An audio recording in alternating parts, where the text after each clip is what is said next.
is your heart, Pooja? Left side.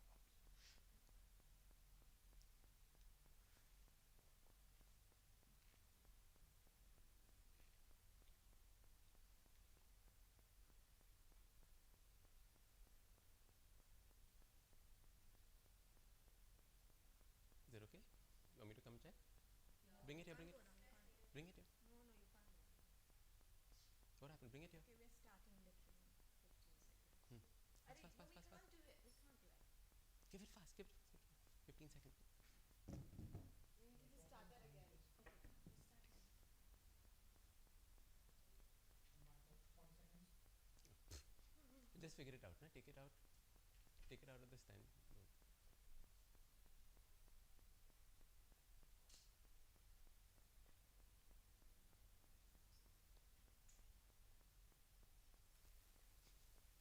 Don't remember 5, 4, 3, 2, 1, so I also know.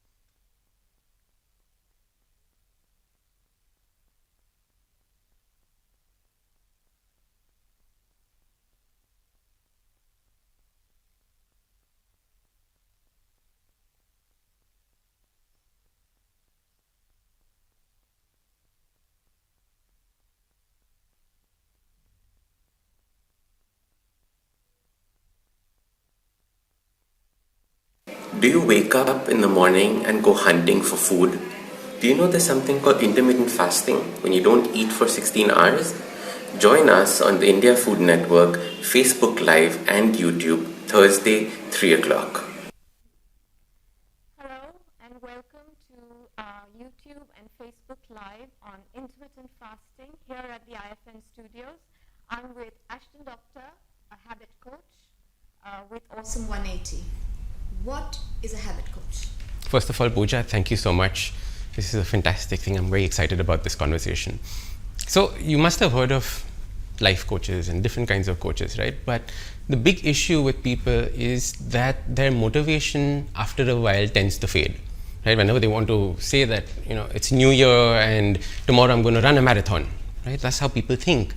And they will probably do it for a couple of days and give up after that. The problem is that they haven't made a habit out of it. So my job is to get people to make tiny habits that they can stick to for the rest of their resolution or whatever they want to do to achieve in life. So that's what a habit coach does. And are you here to convert us to the habit of intermittent fasting today? Well, I hope so, because intermittent fasting is brilliant. Is it? I totally swear by it because it helped me out back in the day. And I'm here to just share and profess about it. So fasting's not new to us in India. We fast. We have a fast for every day of the week, every month of the year. Every god and goddess has her and his own fast. So is intermittent fasting just a fancy word for something we've been doing all along? So it's very interesting. We normally tend to, not listen to what our grandmothers say, right? And ancient wisdom, what do they know? We are talking about science and we get drawn by that. But every single religion has some aspect of fasting involved. Yeah. And there is a reason behind that, because somebody in their infinite wisdom decided that there should be a time when the body is not accepting nutrition. It's the time when the body is cleaning itself. It's doing its housekeeping, right? And many religions have that built into the system. But right now we live in a world filled with consumerism. We want to constantly consume things, content, food, different aspects. And fasting is a way of breaking that cycle, allowing your body to recover and moving on. So fasting is becoming a big thing now because people realize that they're overindulging in things. So what is intermittent fasting? So intermittent fasting is abstaining from food for a particular point of time. Now, you can look at it as time restricted eating. Right? I will not eat from so and so time to so and so time, or I will only eat in an 8-hour window.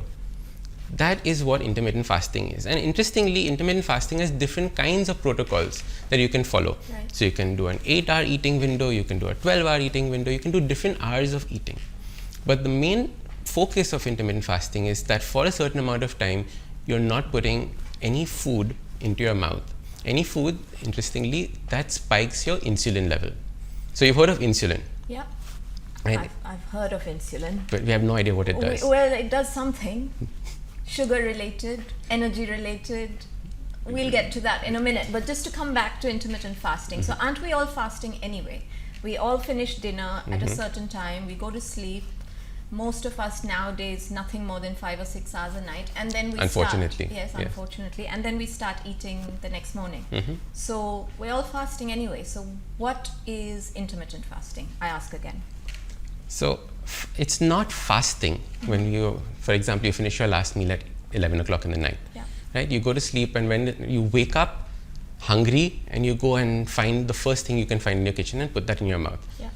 What time would that be? Typically 8 o'clock? Around. You haven't given your body enough time for that cleaning mechanism to start. Okay. Your body is still in the process of digesting the food you've just eaten. You need to give the body that break where they can finish digesting the food and actually start either cleaning up the house or starting to use fat for energy. Right. The fat that we have stored in our bodies. In your body. So what is the optimal amount of fasting time? And how does one start? All right.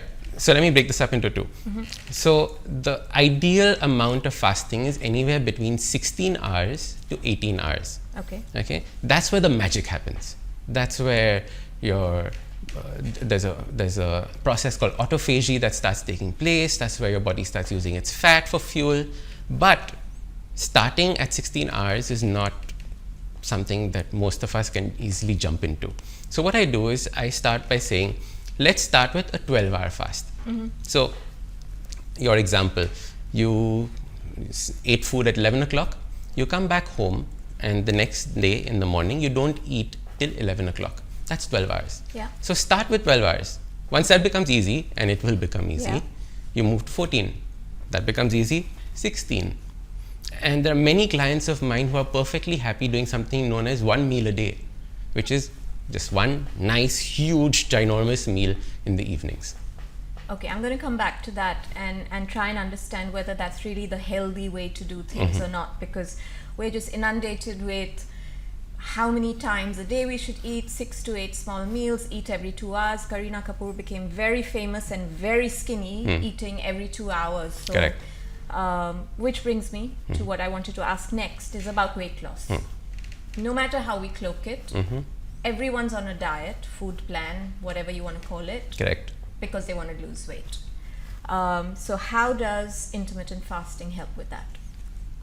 That's how I got into intermittent fasting as well. Okay. All right. 4 years ago, before intermittent fasting was a craze, and I found it on some obscure websites where I had finished trying every single diet I could possibly lay my hands on. 6 meals a day, 8 meals a day, high carb, low fat, high carb. It was a complete mess. Yeah. Finally, I found intermittent fasting and I started doing it. And I lost about 15 kilos in the process. I was nice and tubby. Okay. Why does intermittent fasting help with weight loss? Interestingly, what it does is it finishes the amount of glucose that you've got in your body, Right. a certain amount, by the general daily activity that you're doing, and starts using the fat that we have stored for fuel. Now imagine your car.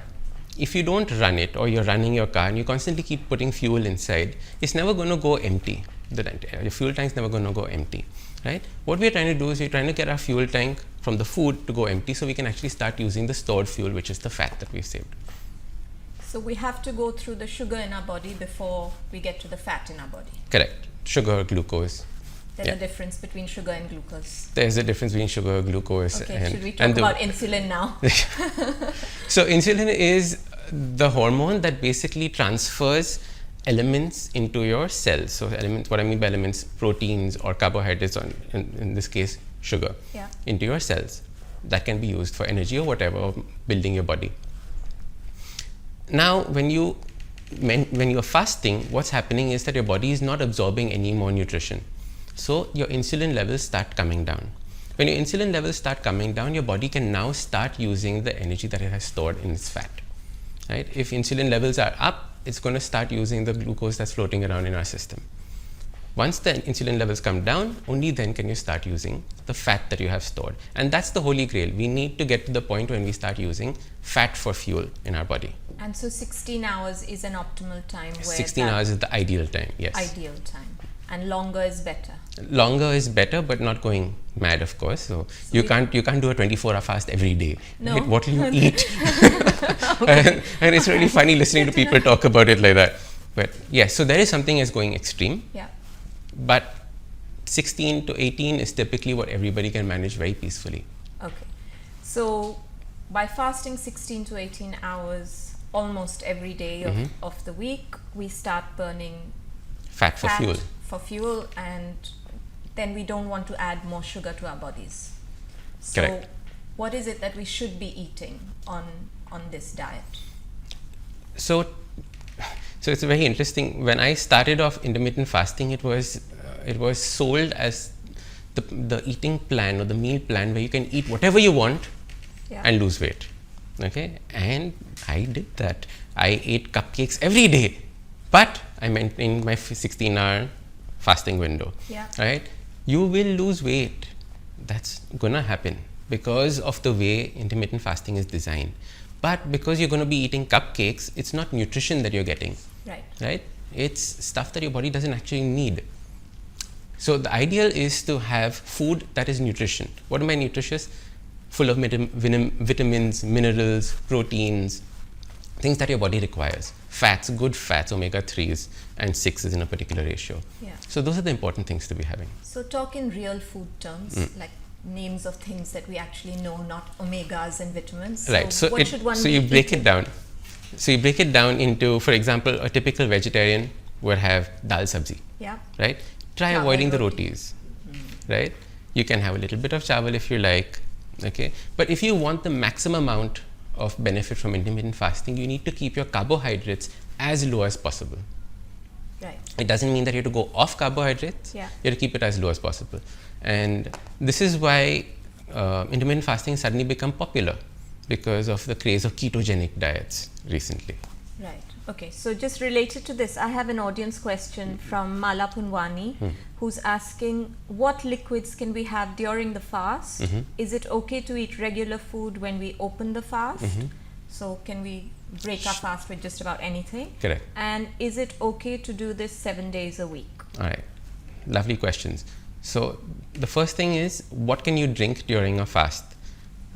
Water, black coffee, green tea, apple cider vinegar, and you can have a little squeeze of lime in some water.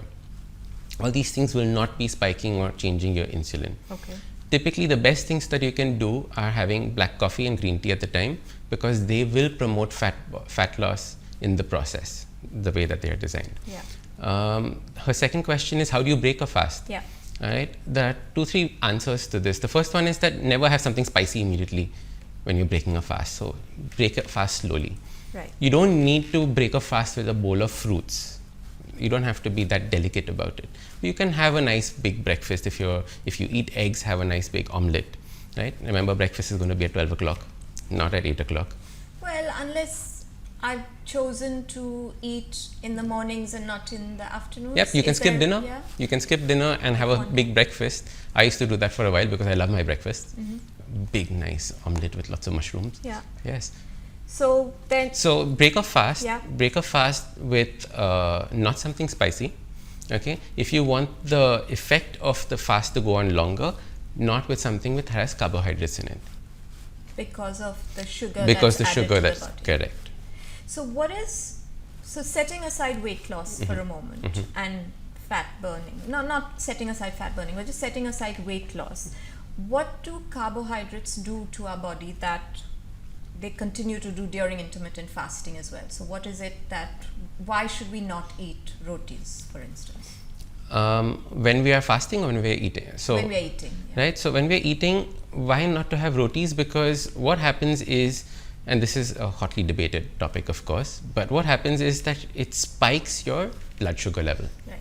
All right, because it's a refined flour that we're taking in. It's not necessarily coming with all the fiber that you should be having it with, and it spikes your sugar. Now your body doesn't like spikes in its systems. It doesn't like spikes in its hormones. It doesn't like any form of spikes because it constantly tries to create a neutral and a balanced level throughout, right? It's called homeostasis. These spikes damage your body. They damage the arteries and they cause all sorts of trouble. So the idea is to try and have the blood sugar after you start eating to rise gently up and stay at a particular level through the day. Okay. So it's about controlling blood sugar. So then intermittent fasting is a low carb, high everything else diet? If you want to maximize it, yes, it is. But you don't have to follow that. Right. You're still going to get a lot of benefits by sticking to whatever you're currently eating. Considering it's not junk food, considering it's not massive sugary snacks, but Can I have a sev batata puri every day on my intermittent fasting diet? you can, but like you're not going to see the results that you want and like immediately. So what are the other benefits? We've talked about weight loss, and I think we'll keep coming back to weight loss. Several studies say that it triggers a growth in our growth hormones, that it helps with type 2 diabetes. Correct. What else does intermittent fasting do for us? Helps get rid of cancer cells, and that's a big one, and they're currently studying this because your cancer cells feed off sugar.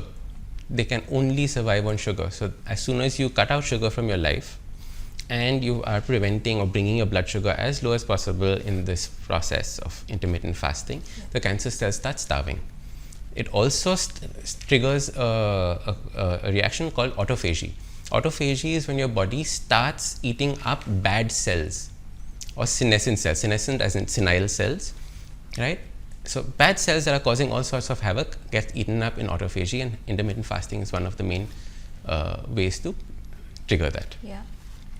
About the human growth hormone, and that's very interesting.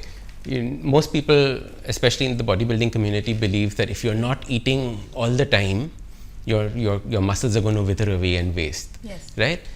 Unfortunately, or rather fortunately in this case, intermittent fasting boosts human growth hormone, and human growth hormone is what bodybuilders use as steroids to inject themselves with, and you can actually trigger that naturally in the process of fasting.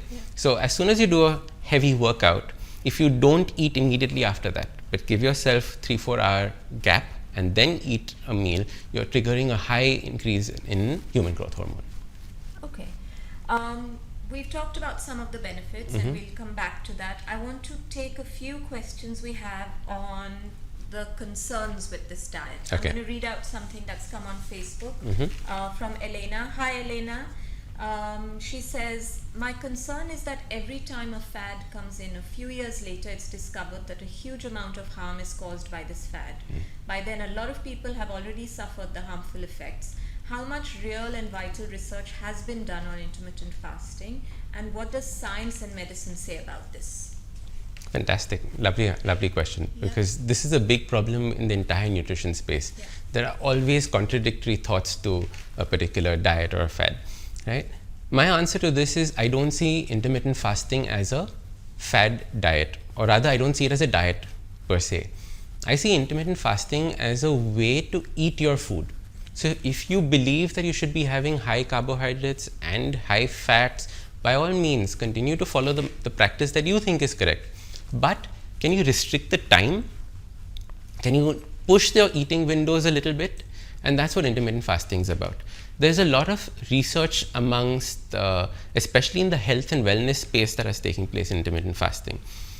Unfortunately, there hasn't been a number of studies in the past done on intermittent fasting, because ultimately fasting is about not consuming some food, right? And most of the studies are done by corporates, and corporates are all about consuming food. So how can you do a study on abstaining from the... Which is your famous anecdote about how cereal manufacturers created breakfast. Correct. Breakfast wasn't a concept a few centuries ago, right? Breakfast is something that is very recent to mankind. So our hormones don't necessarily tolerate breakfast well, or eating first thing in the morning. So when you wake up, you have a spike in cortisol, which is your stress hormone that's supposed to wake you up. So immediately eating at that point of time is not necessarily good for you. So breakfast is not the most important meal of the day? Breakfast is not the most important meal of the day. Yeah, I know. That's a bit of a mind shift, It's especially since everybody tells you about it. But who is this everybody that's telling you? Right. Right? It must have started somewhere. There's absolutely no research supporting why breakfast is the most important meal of the day. Okay, the thought was you're on a full stomach and you can go and function perfectly in office. Yeah. But try skipping breakfast, you can still function perfectly in office. The idea was that they needed a place to plug in cereals and breakfast. So that First thing in the morning. first was thing just in the perfect morning, time because of day to that's when you have a captive audience around the table at home. Yeah. So that's why breakfast started becoming a big thing. Okay. So in intermittent fasting, what you're saying is it's not important to eat first thing in the morning, and you can control which hours of the day you're fasting or not, as long as you're eating for 8 hours and fasting for 16 hours as the optimal time. Correct. We have a question from Sujita Rakesh. Hi Sujita, who says, is the recommended time to eat from 7 a.m. to 11 p.m. 11 a.m. to 7 p.m. And I have a second question from Renu Botra. Hi Renu, who says, do you need to follow a fixed routine of hours of fasting, or can you change the hours? What works better? So do I have to fast the same time frame every single day, and is that better, or can I change things up depending on I'm traveling today, I'm working tomorrow, I'm swimming the day after? Correct. How does it work? What works best? So it's so 11 to 7. Let me answer that question. I think that's an ideal time to start eating, because you get in a nice massive lunch and you get in a nice massive dinner, and you finish your meals before sunset. So I think, even with the entire Ayurvedic culture, that's perfect. Okay. The second question is, can you switch around your fasting and eating timings?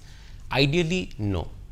So, for example, if you're a person who has a shift job, right? Sometimes you're working in the morning, sometimes you're working at night, sometimes you're working in the evenings, and it's very erratic. Intermittent fasting with a rigid time frame is not necessarily good for you. Other modalities of fasting are probably better. Like there is something known as the 5-2 diet, wherein you eat for 5 days and then 2 days during the week you don't eat anything. So you do a 24-hour fast on those days. Yeah. Or there's a modality called alternate day fasting. Right. You eat one day, don't eat one day. Eat one day, don't eat one day. So there are different ways of approaching fasting. It's not necessarily that you have to have a strict 8-hour window only. Okay. I am going to ask you a question of my own while we've got a few people typing in that I can see. Other side effects? What you the should negative side effects. The negative side effects of intermittent fasting. The first one is being fed up of people telling you, "Kya kar rahe ho? Why are you doing this? You're going to die. How can you not be eating?" So dealing with that is going to be the biggest issue with intermittent fasting. Okay, but jokes aside, a few people find that they get headaches while they intermittent fast. We have a question, I think, by Rachna. Rachna's asked, yes. Who says that, what do I do because I get headaches? Yeah. Now it's very interesting. You get headaches for 2 reasons. One is that when you haven't been eating, your mineral levels start dropping. And if you're already a person who's low on minerals, you're going to start getting a headache. So it's either that you're not getting enough minerals or you're not getting enough water. So hydration and that. And what I like to do is I like to, first thing in the morning, make myself a nice big glass of water with a pinch of Himalayan pink salt. Okay, so this is not your normal table white iodized salt. This is Himalayan pink salt because it has high in potassium and other minerals. And you drink that, headaches disappear. I do this, in fact, when I do my 4-day fasts. And that's a thing as well. A 4-day fast? A 4-day where you're fast. fasting for 4 days? Where you're fasting for 4 days. You're not eating for 4 days? You're not eating for 4 days. Anything? Black coffee and salt water? What I do is I do 1 black coffee a day because, coffee is life. And and salt water. So I just lick salt from time to time if I start getting woozy or headache. But it is something that's extreme. It's not something that I recommend that everybody start off with. Let's warn everyone. Don't go about starting your fast with a 4-day fast. We start gently. We start with 12 hours. 12 hours, and then we move up. Yeah. And intermittent fasting, that's the beauty of it. It's just so variable. You can play around with it and see what suits your lifestyle. Yeah. Just another question we have from Maria Tanvir, who's asked about women and intermittent fasting. There are so many theories about IF causing hormonal changes in women. Does it? Yes. So unfortunately, there are some women that react badly to intermittent fasting. Yeah. What do I mean by react badly? What happens? Many a times they've already tried different forms of diets. Right. And in that process, they brought their base calorie level down so much that they don't necessarily eat enough. And that causes havoc with their hormones because they are malnourished. Right. Okay. Now, if you're malnourished, at the same time, because they want to lose weight, they're probably working out extra hard in the gym, right? They're pushing themselves, they're malnourished, their hormones are going to suffer. Yeah. So intermittent fasting will probably trigger that. The way I like to do it, especially amongst women, is not leave them on intermittent fasting for the rest of their life. Cycle in and out of it. So you do intermittent fasting for say a month, do a week of normal eating, however you want to eat, whatever you want to do, and then get back onto intermittent fasting. That's a very good way of coming around and solving this problem of hormones. We've got another question from Elena about this, saying, what are the age groups that can safely do this? What about pregnant women or diabetics? So is there anyone who should not be doing intermittent fasting? Yes. Pregnant women should not be doing intermittent fasting. Okay, there is not enough research on what happens when you're pregnant. Yeah. And I don't think that you should be messing around with it at that stage. It's too serious a thing. Okay. Diabetes, type 2 diabetes, in fact, it's a cure for it, or it's not, I would say, a cure, but it in fact helps patients that are type 2 diabetic. But if you're a type 1 diabetic on insulin, then this is definitely not for you, and you should not be doing intermittent fasting, because if you're on insulin and injecting insulin into your body, and the whole idea of fasting is to reduce insulin, it's not going to make sense. So there are a number of endocrinologists right now working on helping people get over the medication for diabetes by using intermittent fasting. Okay, so I'm going to get to some audience questions before I come back with some of mine. Arav Manikanand has asked, may I know how this is different from restrictive calorie diet? And by the way, headaches happen when there is not enough glucose in your body. So you're being challenged. Which is great. But yeah, just to come back to the difference, you touched upon the restrictive calorie diet before. So how is this different? So it's a beautiful question. When you are talking about counting calories, reducing your calories for fat loss, that is called calorie restriction. We are looking at time restriction. So say your basal metabolic rate is 2000 calories. That means it takes 2000 calories for you to live your day. Yeah. Right? You will only eat 1500 calories on a calorie restricted diet. Right. Which means that your body is now saying, excuse me, what happened to that 500 calories that you were supposed to feed me? Kahan gaya? Right? Yeah. That's when your body starts saying, I am more shana than you. I will now start lowering my metabolism. And metabolism is a big word that we'll talk about later. Yeah. But it starts reducing it because it's saying that food aa raha hi nahi hai. There's not enough food coming in. So what do I do? Right. So start reducing it. And that's what happens when you restrict calories. Now on intermittent fasting, you do not restrict calories. Okay? And that's a big difference. You eat as much as you would ideally want to eat. Yeah. You feel full on it. It's just that you're restricting the time frame of eating. Yeah. So this was my personal experience as well. I switched over to intermittent fasting a few months ago. I'm not very regular with it. I'd say I do it maybe 3 days a week at the moment. And the aim is to do 6 days at least. Because Sundays you have to take a break. Because Sundays, you can't not. Sunday is a holiday. And God rests on Sunday. So my goal was not weight loss, surprisingly. What it was to increase energy levels. Because I thought everything I was reading said that was a big plus of IF, is that it increases your energy levels.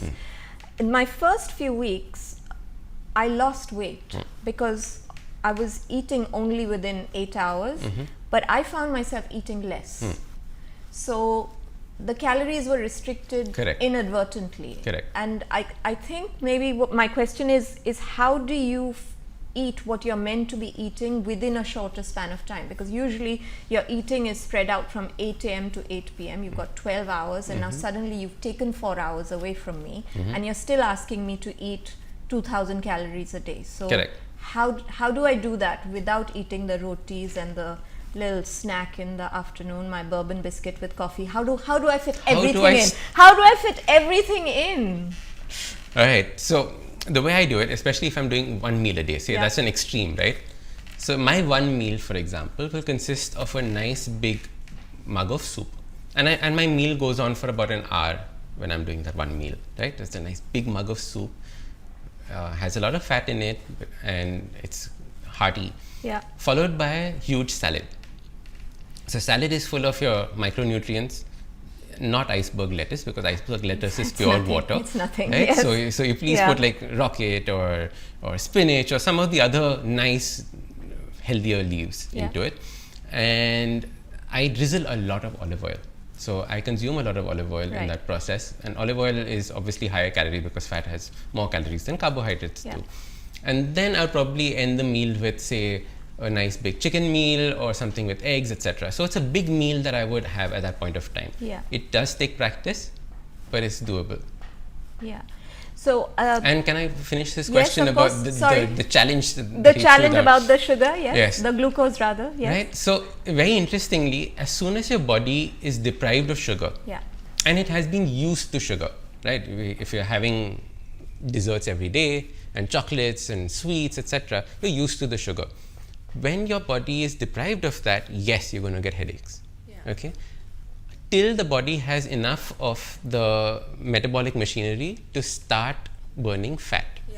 And that transition takes about a day or two. Right. And in fact, there's a term for it, it's called the keto flu, where you start, because your body's starting to use ketones for energy. Yeah. So what happens is you start feeling a little feverish, a little lightheaded. Yeah. And it only happens for the first couple of days. It takes probably maximum 4 days. Right. And then it sorts itself out. So we have a comment on YouTube from Alok Topo who said, I tried but felt that the energy required to do all day work was low. So, I mean, either he didn't last out long enough or what else could have been the reason for him not having the enough energy to get through an intermittent fast. So there are a couple of reasons. One is not doing it consistently. Right, trying it off and on, you will feel a low energy because your body hasn't built the right kind of machinery to burn fat. And by machinery, I mean mitochondria to burn fat. The second thing is that if he was doing intermittent fasting and then focusing primarily on sugar or glucose afterwards, like having your bourbon biscuits and things like that, right?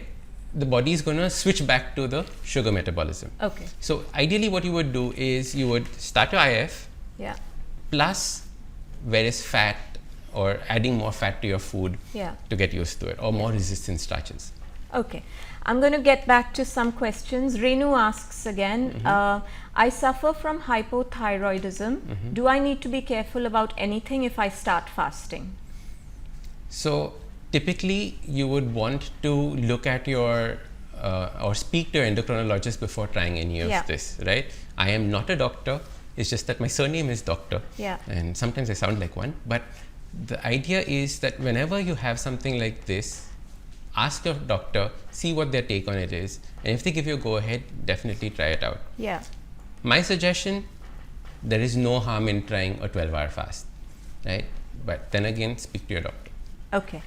We seem to be out of time and I haven't got to all the questions yet, so this probably means we might come back with another session. Oh wow. On time just flew by. Yeah, I've got sounds in my ears saying we need to get out. But just to recap what intermittent fasting is. So it's 8 hours of eating and the rest, your 16 hours you're fasting. Correct. You can pick the time of day that you want to eat and fast, and you need to stick to that.